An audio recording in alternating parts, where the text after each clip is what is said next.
So what is an ethical narrative?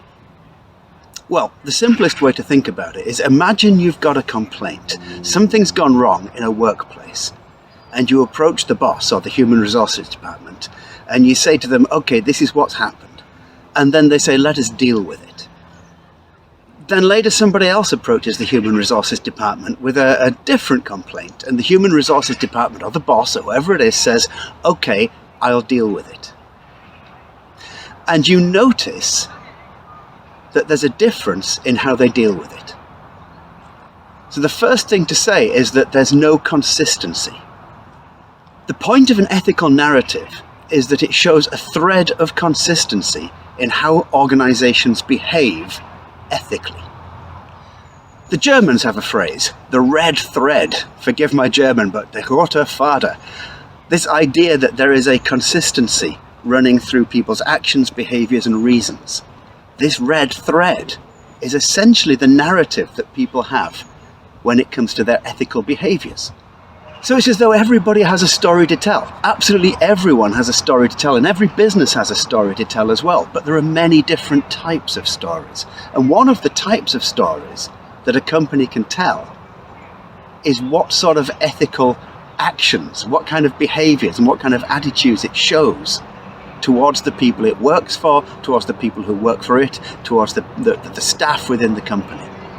And if you can start to build up a coherent picture of this set of behaviors, then you've discovered that company's ethical narrative. Imagine a company you work for has a policy towards, for instance, how it deals with neurodivergent or neurodiverse people in the outside world. So how it sells, how it markets, how it advertises its products, how it relates, and the stories it tells about itself to neurodiverse people in the outside world. Then ask, is that story that it tells to neurodiverse people in the outside world, is that consistent with the way that it behaves within the company? Does it have the same story that it tells to the people who work in the company? And then does it always have the same story to everybody? So does it treat, for instance, people who want accommodations, does it treat them in the same way that it treats people who are asking for a job, people who are applying for a job? Does a company's complaints procedure uphold its values of inclusivity? If it says it upholds its values of inclusivity, then you can actually track this. What actions does it take? Are those actions, as it were, concomitant with its values? Do those actions uphold the values it says that it has? If a company says it has inclusive values towards neurodivergent employees, what happens? Does it simply have a set of processes and policies it implements? Or does it make sure that those policies leave people feeling in a particular way? Because this is all part of what a company's ethical narrative is. Is it, for instance, policy dependent? Is it policy focused? Or is it human focused? Is it outcomes focused?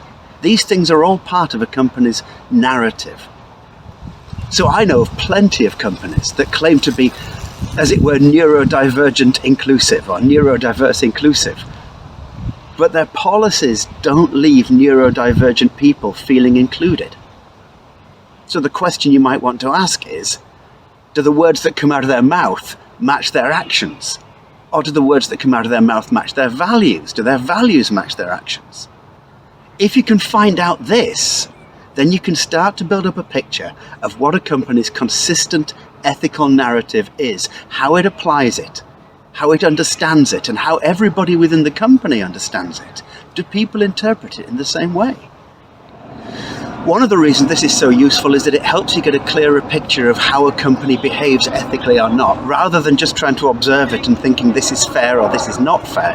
It gives you a complete picture of why and whether its behavior is consistent, and whether you can say, therefore, this is why it's unfair. It also, of course, provides you and everybody else with a framework for knowing how they will respond to potential ethical conflicts or interpersonal conflicts in the future. So it gives you that predictability.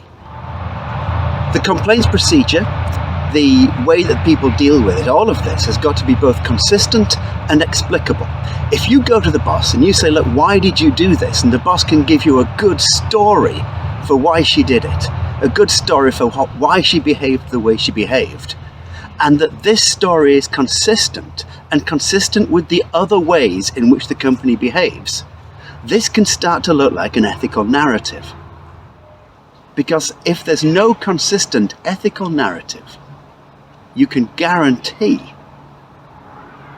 that no one will know how their complaints are going to be dealt with, or no one will know how their interpersonal conflicts will be dealt with. And that includes the boss. So if or when there's a clash, the company can tell you a coherent story of why they did it, what principles they adhered to, and what they want to get from the process at the end of it. They can also show you that not only were they consistent in the way they did it to you, but they've been consistent across the board in how they've behaved in other situations and the reasons that they can give for why they behave in these situations. This is essentially the ethical narrative of an organization. Go to a company you work with, find out, does that company have a consistent way of dealing with complaints? And is that consistent way of dealing with complaints consistent with its own set of values? Does it have a set of values? If it doesn't have a set of values, it's very difficult for any company to have an ethical narrative and to behave in an ethically consistent way.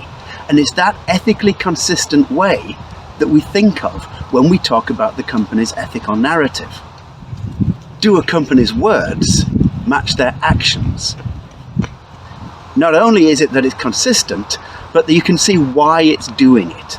This idea of why it's doing it. So that's quite an important aspect of the ethical narrative. So you're looking for consistency of messaging internally and externally. You're looking for consistency of behavior internally and externally. And you're looking for consistency of values and the consistency between the messaging, the behavior, and the values. And this gives you a very good idea of what a company's ethical narrative really is.